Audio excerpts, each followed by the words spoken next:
레오날드 우드라는 사람이 프랑스 왕을 방문을 했는데 왕이 이 사람을 만나보고 난 다음에 너무 마음에 들었습니다.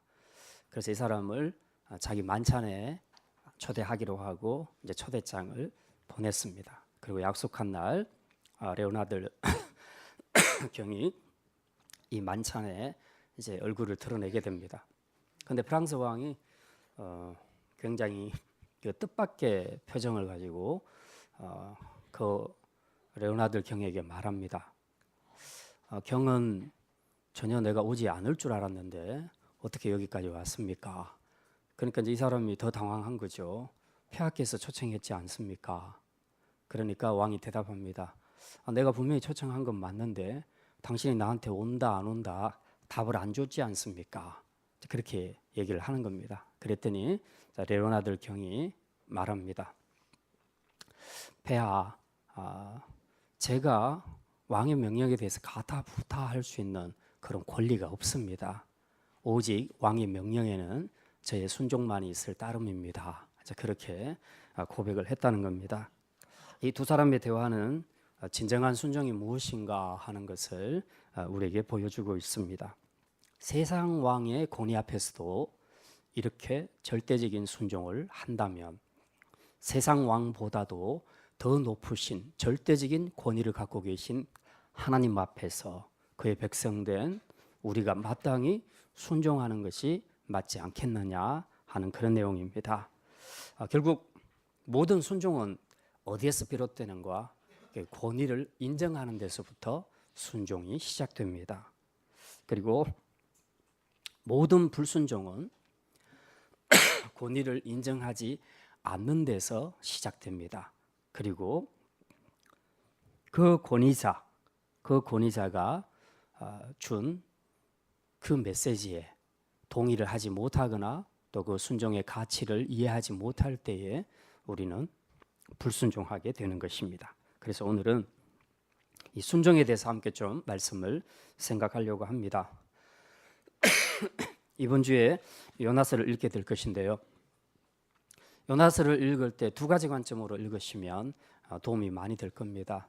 첫째는 열방을 품으시는 하나님의 마음, 이 관점에서 요나서를 읽으셔야 됩니다. 그러면 하나님은 이스라엘만 사랑하시는 것이 아니고 이스라엘의 구원에만 관심을 갖고 계시는 분이 아니라 아수르 같은 나라, 이 열방의 구원에도 관심을 갖고 계신 하나님이시구나 하는 것을 우리가 깨닫게 됩니다. 또 하나는 인간 편에서의 순종에 관한 관점입니다. 이런 관점으로 보게 되면 요나가 왜 불순종했을까? 그리고 하나님은 그의 불순종을 어떻게 다루셨는가? 그리고 이 교육의 결과로 깨닫게 되는 순종의 소중한 가치는 무엇인가 하는 것들을 우리가 이 요나서를 통해서 깨달을 수가 있습니다. 자, 오늘은 두 번째 관점, 첫 번째 관점이 아니라 두 번째 관점에 대해서 생각합니다. 인간 편에서 순종의 가치가 무엇인가 하는 것들을 생각하려고 합니다.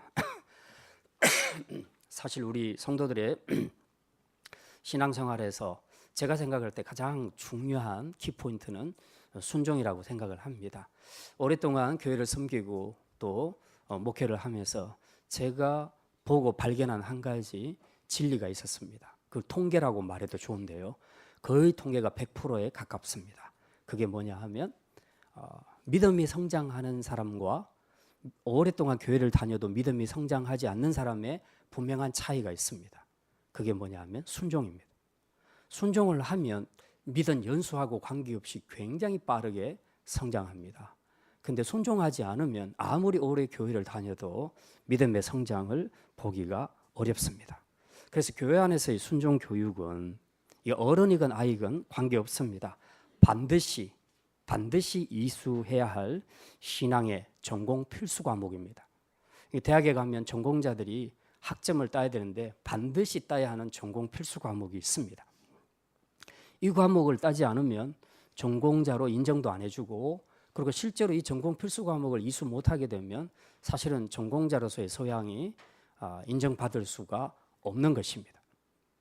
마찬가지로 우리 성도들이 신앙생활을 할 때도 이 순종에 대한 교육을 잘 이수하면 확실하게 인정을 받을 수가 있는데, 그렇지 못하게 되면 그가 아무리 많은 성경을 알고 있어도, 그가 아무리 오랫동안 교회 생활을 했어도 그는 신앙 성장을 기대하기가 어렵고, 또한 하나님의 일하심과 역사하심을 기대하기가 어렵다는 사실입니다. 여러분은 정말 여러분의 신앙에서 성장이 이루어지기를 원하십니까? 여러분은 정말 여러분의 삶 속에서 주님의 일하심을 경험하고 싶습니까? 그렇다면 이제 순종하시기를 바랍니다.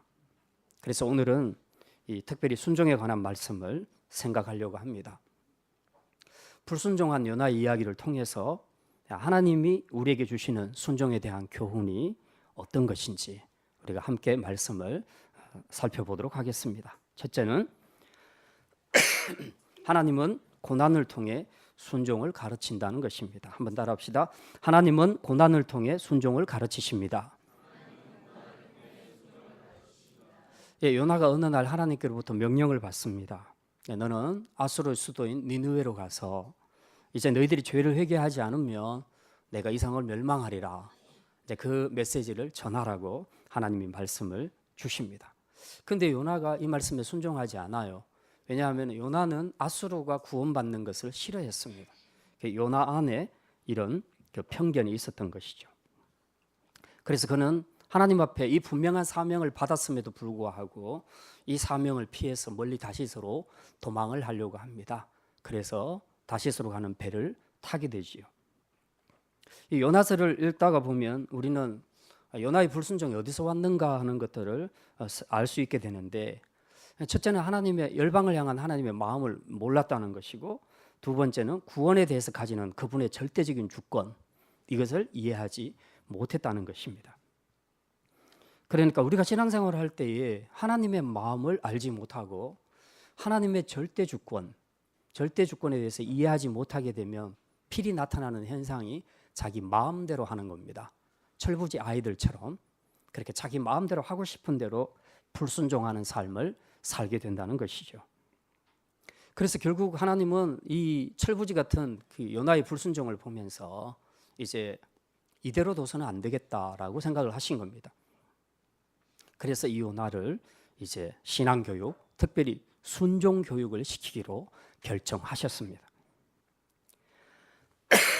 그래서 이 교육을 위해서 하나님께서 두세 차례에 걸쳐서 이제 이 일을 진행을 하시는데, 첫 번째로 하나님이 하신 일이 바로 폭풍을 보내시는 겁니다.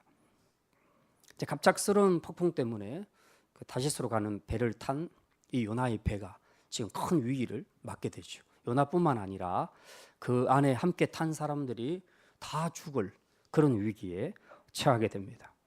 단 한 사람의 불순종 때문에 배 안에 있는 모든 사람들이 죽음의 위기를 맞게 된 것입니다. 사명자 한 사람의 불순종은 자신뿐만 아니라 자신이 책임지고 있는 많은 사람들의 생명을 희생시킬 수도 있다 하는 것을 우리는 기억해야 합니다. 5년 전에 세월호 사건이 있었는데요. 우리는 거기서도 동일한 교훈을 깨달았습니다.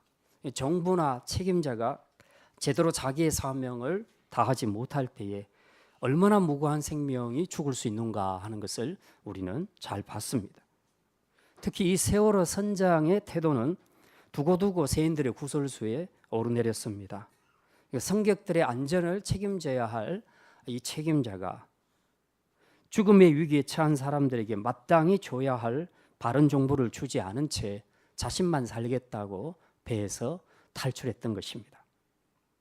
책임자가 자기 사명을 다하지 않으면 이처럼 무고한 사람들이 희생을 당할 수가 있습니다. 우리도 마찬가지입니다. 가정에서 가장으로서, 어른으로서, 교회에서 교사로서, 직분자로서 우리 아래는 우리가 책임져야 할 많은 사람들이 있을 수가 있는데, 우리가 선장으로서 이 역할을 제대로 감당하지 못하게 되면 우리 아랫사람들이 뜻밖에도 굉장히 큰 불행을 맞을 수 있다 하는 것을 우리는 기억해야 합니다.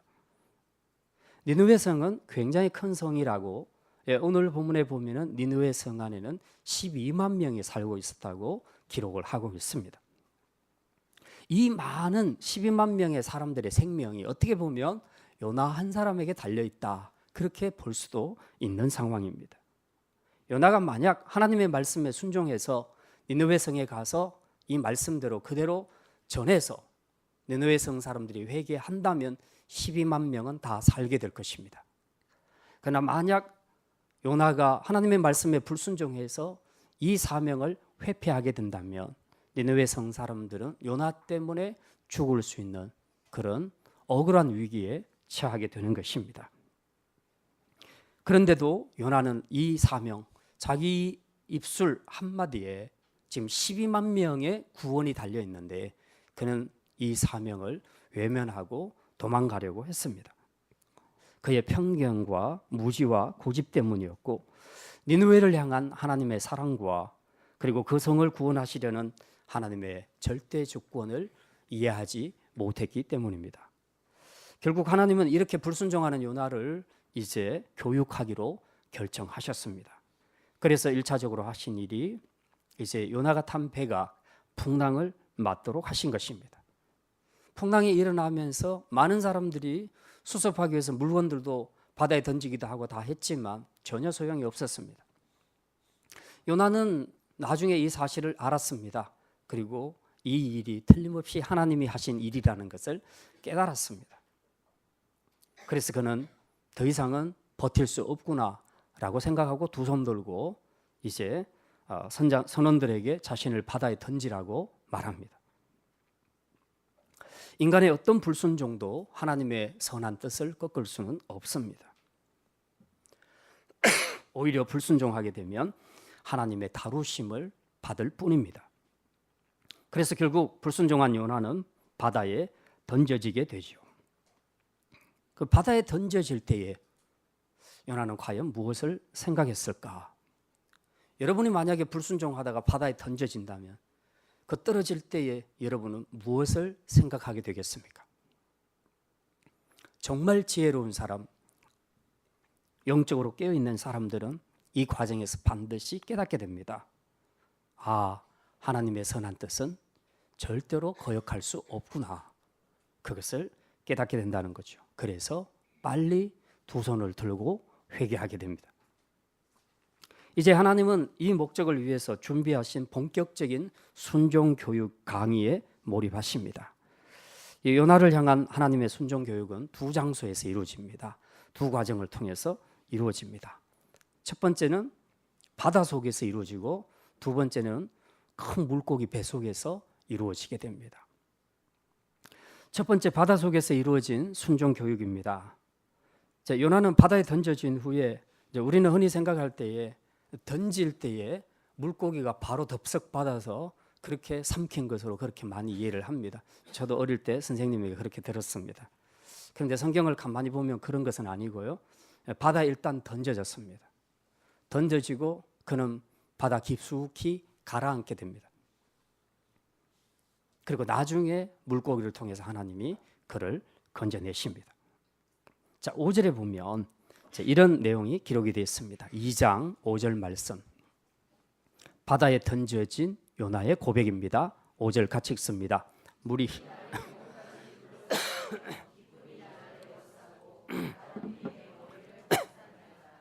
바다에 던져진 요나는 해초가 있는 바다 밑바닥까지 내려갔습니다. 그리고 이 바다 풀이 해초가 요나의 머리를 다 엉기게 만들어 버렸다는 겁니다. 그러니까 바다 속에서 꼼짝도 못하고 움직이지도 못하게 됐으니 얼마나 고통스럽겠습니까? 숨도 제대로 못 쉬는 상황 속에서 이런 고통을 당했으니 얼마나 힘들었겠습니까? 또 6절에 보면 이제 이렇게 설명합니다. 6절 말씀 같이 읽습니다. 내가 산의 뿌리까지 내려갔사오며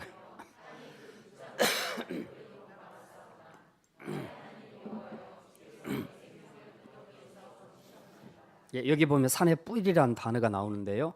이것은 이제 산에 이렇게 물이 바다 물이 잠겨 있으면 그 뿌리를 이야기합니다. 바다 깊은 밑바닥을 가리키는 건데요. 땅이 빗장으로 막았다. 이 말은 요나가 바위 속에 그 바다 속에 있는 바위 틈에 몸이 끼어 있다 하는 것을 이야기하고 있습니다. 그러니까 지금 상황이 이런 거죠. 하나님이 요나를 바다에 던졌는데 요나가 쭉 가라앉아 가지고 바다 밑바닥까지 갔는데 이 해초들이 요나의 머리를 다 엉키게 만들고 그리고 몸도 그 바위 속에서 끼어 있는 이제 그런 상태가 됐다는 겁니다. 그러니 이제 남은 건 죽음밖에 없지요. 육지에서는 사람이 어떻게든 버틸 수 있지만 물속에서는 버티는 것은 정말 어렵습니다. 아주 짧은 순간에 그냥 죽음을 맞이하게 되는 것이죠. 이 바다 깊숙이서 자기 머리가 해초에 엉겨버리고 몸이 끼어 있는 상태에서 숨도 제대로 못 쉬고 이런 고통을 받고 있을 때에 요나는 그때 무엇을 생각했을까? 여러분이 만약에 그 입장이라면 그 상황 속에서 여러분은 무슨 생각을 하게 됐을까요? 세월호에 빠져 세월호가 빠져서 바다에 빠져서 침수할 때에 서서히 죽어가던 우리의 학생들, 이 학생들은 죽음 앞에서 무엇을 생각했을까요? 우리가 물에 빠져 허우적거리는 그런 경험은 다들 한 번씩은 해봤을 겁니다. 뭐 안전한 수영장에서도 그렇고 또 강물이나 바다에서는 더 그랬을 겁니다. 물에 빠져 허우적댈 때 느끼는 당사자가 느끼는 고난은 아픈 고통이 아닙니다. 죽음의 공포지요. 이러다가 내가 곧 죽겠구나. 짧은 순간에, 아주 짧은 순간에 그는 극도의 공포스러운 죽음의 위기를 경험하게 됩니다. 이때는 어떤 고상한 생각도 어떤 깊은 묵상도 할 수 없습니다. 그냥 본능만 남게 됩니다. 본능적으로 물속에서 살고 싶다는 그런 생각을 하게 되는 것이죠. 아마도 세월호가 빠져서 침수하게 될 때 죽어가는 학생들 중에서는 그리스도인들도 있을 건데요. 걔네들은 틀림없이 하나님 앞에 기도했을 겁니다. 믿음의 사람들은 이런 고난 속에 있을 때에 하나님께 부르짖고 기도합니다. 그리고 그때 대부분 많이 회개를 하게 됩니다. 하나님이 요나에게 시행하는 신앙 교육이 바로 이런 거라는 겁니다. 아무리 고집이 센 사람도 죽음의 자리, 고난의 자리에서는 무너지게 되어 있다는 것이죠. 근데 이 교육이 다가 아닙니다. 이제 하나님은 2차 순종 교육으로 들어가십니다. 하나님은 바다 밑바닥에서 고통받는 요나를 일단 구해 주십니다. 뭘 통해서? 물고기를. 큰 물고기를 하나님께서 예비하셨다가 요나를 삼키도록 하셨습니다. 그래서 일단 요나가 살게 되죠. 바닷속에서 죽음의 공포를 느꼈던 요나에게 큰 물고기 구원은 엄청난 감격이었습니다. 그래서 6절 하반절에서 요나는 이렇게 고백하지요. 나의 하나님 여호와여, 주께서 내 생명을 구덩이에서 건지셨나이다. 이 경상도 말로 한번 시급하고 나니까 지금 감사가 절로 터져 나오는 겁니다. 그러니까 한번 시급해봐야 정신을 차린다는 거죠. 하지만 요나가 지금 이 물고기 뱃속에 들어왔다고 해서 고난이 끝난 게 아닙니다. 그리고 하나님의 신앙 교육이 끝난 게 아니었다는 거죠. 여기서 다시 한번 추가로 하나님이 하시는 심화 교육이 이루어지게 됩니다. 어떻게 보면 이 바다에서의 교육이라는 것은요, 굉장히 짧은 순간에 일어나기 때문에 우리 믿는 사람들조차도 거의 본능적인 반응을 하게 됩니다. 본능적으로 회개하게 되고 본능적으로 부르짖게 된다는 거죠. 하나님은 이런 고백도 받아내시지만 이 3일간 큰 물고기 뱃속에 있었을 때는 좀 다르죠. 충분히 묵상할 수 있는 시간이 있는 겁니다. 3일 동안 있으면서 뭐 하겠습니까? 여러분 3일 동안 자유시간을 준다면 뭐 하시겠습니까?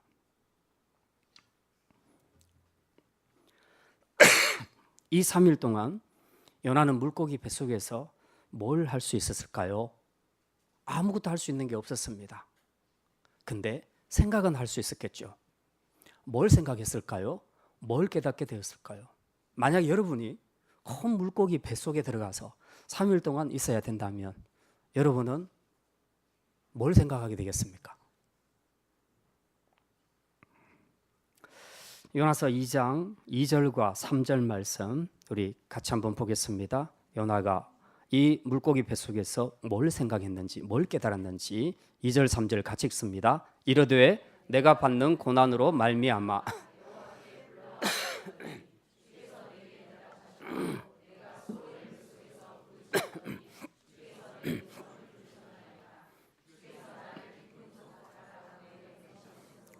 큰 물이 나를 둘렀고 주의 파도와 큰 물결이 다 내 위에 넘쳐나이다.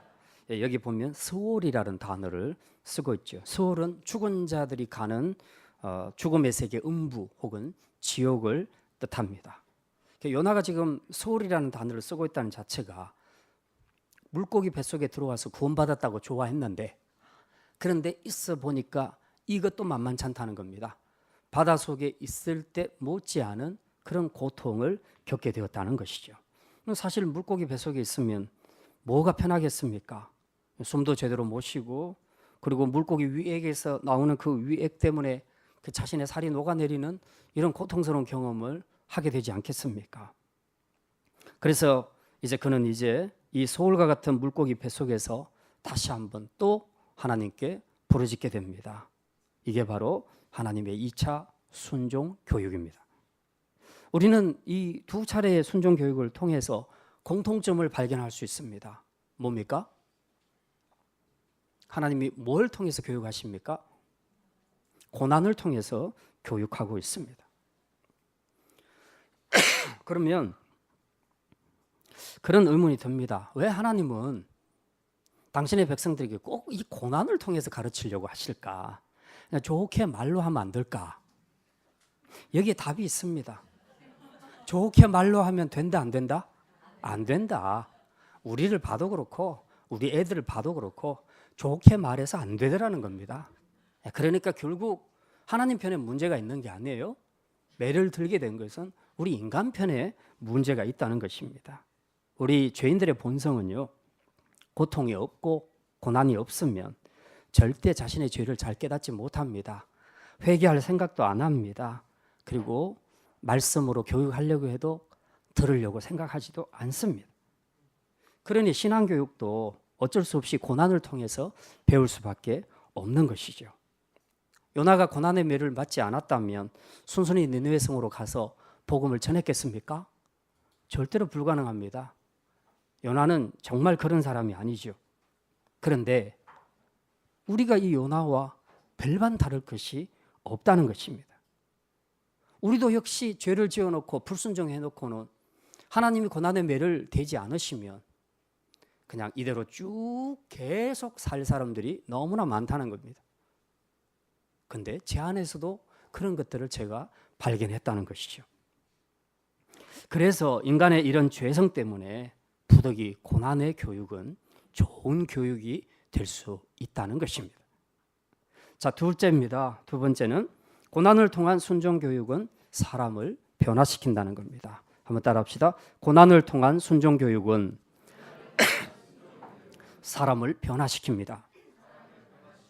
하나님은 불순종한 요나를 다루실 때에 고난의 교육을 통해서 다루시고 있습니다. 그렇다면 정말 이 고난의 교육이 효과가 있었을까? 대답은 예스입니다. 오늘 본문에 보면 이 고난의 교육을 통해서 요나는 굉장히 큰 변화를 보이고 있는데요. 우선 크게 세 가지로 말할 수 있습니다. 첫째는 요나가 기도하는 사람으로 바뀝니다. 자, 요나서 2장 1절 말씀 같이 읽습니다. 요나가 물고기 뱃속에서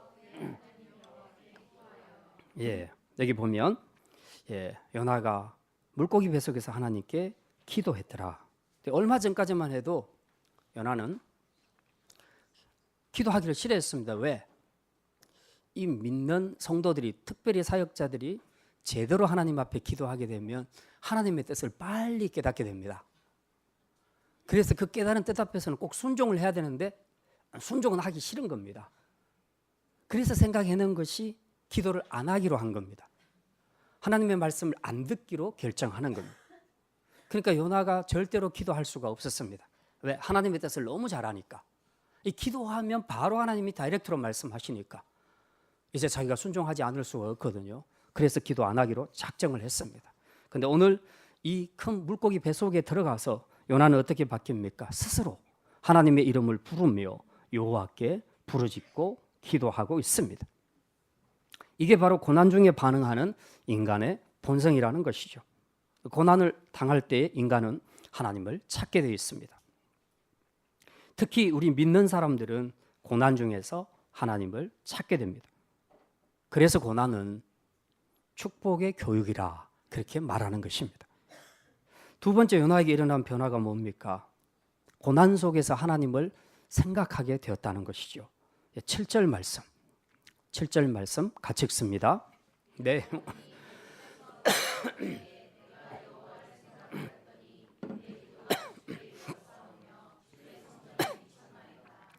예, 고난이 없었을 때는 요나가 하나님을 생각하지 않았습니다. 생각하기도 싫었습니다. 왜? 말씀 들을 내용이 뻔하니까. 근데 고난을 당하니까 요나가 하나님을 드디어 생각하게 된 겁니다. 하나님을 생각하게 됐다는 말 속에는 하나님이 주신 말씀도 생각하게 되었다는 것을 포함하고 있습니다. 고난의 자리에 서니까 물고기 배 속에서 있어 보니까 이제 진짜 고향 생각이 난 거죠. 하나님이 얼마나 좋은 분이셨는가. 자신과 함께 하신 그 하나님이 생각나고 하나님이 자신에게 주신 사명과 그리고 사랑의 말씀도 이 요나가 생각하게 되었다는 것입니다. 그렇게 고난 가운데서 하나님을 생각하고 말씀을 묵상하다 보니까 이제 요나의 기도는 점점 제 자리를 찾기 시작합니다. 그래서 마침내 그는 하나님이 받으시는 기도를 올려드리게 됩니다. 그래서 7절 하반절에 그렇게 말하죠. 내 기도가 주께 이르렀사오며 주의 성전에 미쳤나이다. 드디어 요나가 제대로 된 기도를 하니까 이 기도가 하나님 앞에 상달되었다라고 그렇게 고백하고 있습니다. 이게 바로 요나가 겪은 두 번째 변화입니다. 그러므로 우리도 혹시 고난을 받을 때에 다른 생각을 할 필요가 없습니다. 다른 생각을 해서도 안 되고요. 그런 생각들은 도움이 안 됩니다. 내 스스로 우울증에 빠지거나 포기하거나 하나님을 향한 막 극단적인 저항심을 가지는 것, 이런 생각을 다 내려놓아야 됩니다. 오히려 집중적으로 하나님만 묵상하셔야 됩니다. 그분이 우리에게 주신 말씀을 묵상하는 것이 내가 사는 길입니다. 그렇게 묵상하다 보면 이제 하나님이 나에게 베푸셨던 은혜가 생각나고 주님이 나에게 주셨던 사명과 말씀들이 생각나게 되는 것입니다. 여호와를 깊이 묵상하는 것만큼 우리를 성숙하게 하는 것은 없습니다. 혹 불순종으로 우리가 고난을 받는 상황이 온다 할지라도 주를 묵상함으로, 그분의 말씀을 묵상함으로 회복해 주시는 축복을 누릴 수 있기를 바랍니다. 세 번째 요나에게 일어난 변화는 무엇입니까? 자신을 구원하신 하나님께 감사하게 되었다는 거죠. 네, 9절 말씀 우리 9절 말씀 함께 읽습니다. 나는 감사하는 목소리로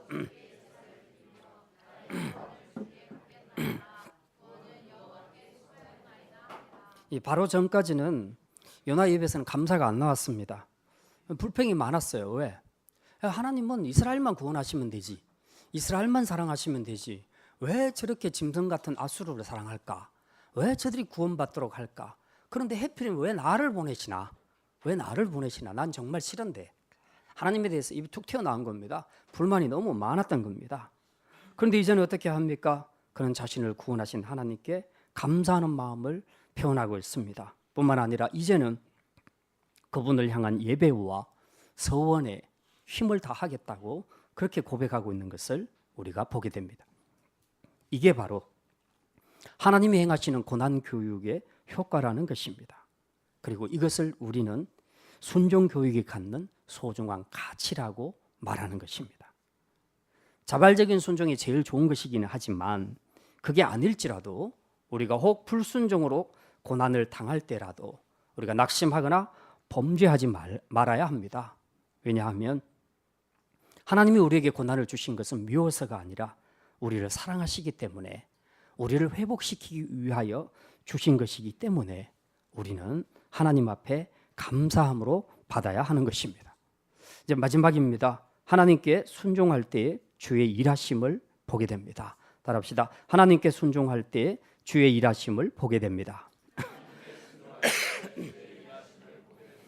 자, 이제 고난 속에서 순종 교육을 다 마친 요나는 마침내 이제 육지로 나오게 됩니다. 드디어 졸업식을 하고 이제 자기가 원하던 육지로 나오게 되지요. 하나님이 물고기에게 명하셔서 요나를 육지에 토하라고 명령하십니다. 그랬더니 이제 물고기가 요나를 토해서 요나가 육지 밖으로 나오게 된 겁니다. 그리고 하나님께서 곧장 요나에게 말씀하십니다. 전에 주셨던 그 미션을 다시 주는 겁니다. 2절 말씀 3장입니다.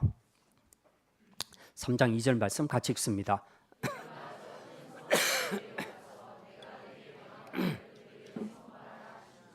예, 하나님은 참 대단하신 분이십니다. 한번 정하신 당신의 뜻을 절대로 포기하지 않습니다. 심지어 인간의 불순종에도 상관없이 하나님은 당신의 뜻을 이루어 가십니다. 만약 이 일에 불순종하는 자가 있다면 그에게 순종 교육을 시켜서라도 하나님께서는 그를 변화시켜 당신의 뜻을 이루게 하시는 분이시라는 것을 우리가 알 수 있습니다. 그래서 육지에서 나오자마자 하나님께서는 요나에게 또 전해주셨던 그 미션을 줍니다. 빨리 가서 니느웨 성 사람들에게 회개를 전파하라. 그렇게 말씀합니다. 가끔 부모들이 말 잘 안 듣는 자녀들에게 그런 말을 하지요. 예. 매 맞고 할래? 그냥 할래? 그렇게 말합니다. 하나님 앞에서 우리도 똑같습니다. 매 맞기 전에 빨리 순종하는 것이 그게 지혜로운 사람입니다. 어쨌든 이제 이 고난의 교육의 효과가 잘 나타나서 오늘 3장에 들어가서 보니까 요나는 나온 즉시로 하나님의 말씀에 순종합니다. 3절과 4절 말씀 어떻게 순종하는가 한번 보겠습니다. 3절과 4절입니다. 요나가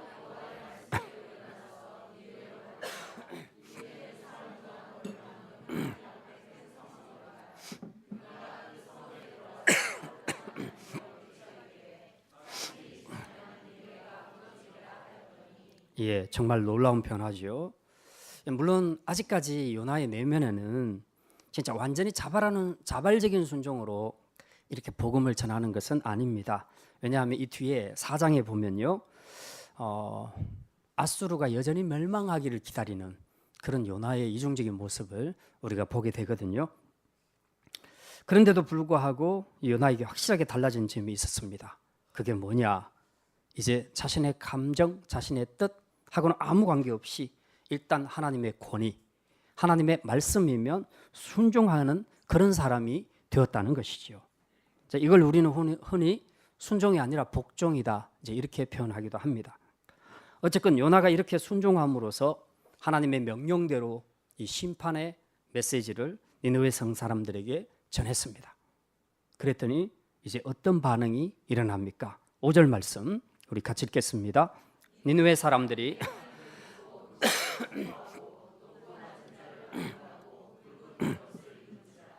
예, 어떤 반응이 일어납니까? 여기 보니까 그들이 하나님을 믿었다고 그렇게 말합니다. 야, 이건 진짜 놀랄 만한 일입니다. 이방 사람이 하나님을 믿다니. 자신들이 믿는 그 자신들의 신들이 있는데요. 근데 그게 아니라 지금 요나가 전한 하나님을 믿었다는 거죠. 그리고 그 하나님이 요나를 통해서 주신 말씀도 믿었다는 겁니다. 자, 이 믿음이 들어가니까 어떤 반응이 나타납니까?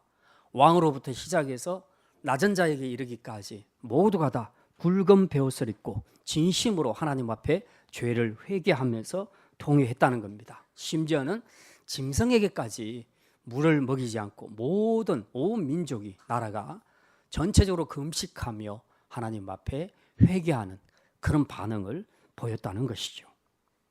그래서 이들의 이 진심 어린 회개를 보시고 하나님은 뜻을 돌이켜서 그 니느웨 성을 향한 진노를 거두게 된 것입니다.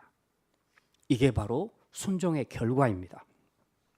요나가 하나님의 권위에 순종하고 주신 말씀을 그대로 전할 때에 뜻밖의 니느웨 성의 회개 운동이 일어나서 그 땅이 구원받는 역사가 일어나게 된 것입니다. 모두 주님의 은혜입니다. 세월호 선장은 자기 사명을 다하지 못해 무수히 많은 생명을 희생시켰지만 요나는 뒤늦게라도 이렇게 말씀에 순종할 때에 무려 12만 명의 생명을 구할 수 있었다는 사실입니다. 이게 바로 순종의 가치입니다. 한 사람의 순종은 많은 사람을 구원해낼 수 있습니다. 아담 한 사람의 불순종으로 인류가 죽음 아래 거하게 됐지만 두 번째 아담으로 오신 예수 그리스도의 순종을 통해서 죽음 아래에 있는 모든 인류가 새 생명을 얻게 되었다는 사실입니다. 순종의 가치는 단지 나의 회복에만 끝나는 것이 아니라 많은 사람들에게로 확장되어 간다는 것을 믿으시기를 바랍니다. 나의 순종이 때론 가정에 흘러들어가 내 가족을 살려낼 수도 있고, 공동체에 흘러들어가 내 교회를 구원할 수도 있고, 그리고 우리 국가와 열방을 구원할 수도 있습니다. 이게 바로 순종의 가치라는 것이죠. 하나님의 기적과 역사하심은 이렇게 순종하는 곳에서 이루어짐을 믿으시기를 바랍니다. 이런 순종의 가치를 우리가 알고 있다면 마땅히 우리가 하나님의 말씀에 순종하는 삶을 살아야 하지 않겠습니까? 이제 말씀을 마칩니다. 오늘 스승의 주일, 교사주일에 다음 세대를 가르치는 우리 모든 교회학교 교사들은 물론이고 동일한 비전을 가지고 다음 세대를 섬기는 우리 부모님들, 그리고 신앙의 선배된 우리 성도들로부터 시작해서 이제 이 말씀을 배우는 모든 학생들에 이르기까지 우리가 꼭 기억해야 할 것이 있습니다. 신앙교육에서 가장 중요한 것은 바로 하나님께 순종하는 것이라는 겁니다. 지금까지 우리가 어떻게 살았는지, 얼마나 불순종하고 살았는지 이것은 별로 중요하지 않습니다. 이제부터가 중요합니다. 이제부터라도 우리가 요나처럼 마음을 새롭게 하고, 어렵고 힘든 과정이지만 이 순종의 훈련을 통해서 우리가 순종하는 사람이 된다면 이제 여러분 한 사람의 순종을 통해서 여러분의 가정이 살아나고, 우리 교회가 살아나고, 국가가 살아나고, 열방이 살아날 줄 믿으시기를 바랍니다. 그래서 이제 우리가 순종하는 사람이 되어서 정말 우리에게 주어진 많은 사람들을 구원해내는 이 생명의 역사, 축복의 역사에 귀하게 쓰임 받을 수 있는 순종의 사람들이 다 되시기를 주님의 이름으로 축원합니다. 기도합니다.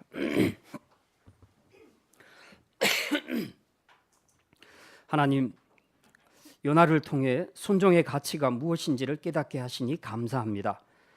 마땅히 자발적인 순종으로 나아가는 성도들과 일꾼들이 되게 하시며, 혹여 우리의 불순종으로 고난의 교육을 받게 될 때라도 원망하거나 불평하거나 포기하지 말고 이 고난을 주신 하나님의 사랑을 신뢰하게 하셔서 오직 주님만을 생각하고 묵상함으로 회복을 누리는 성도들이 되게 하여 주시옵소서.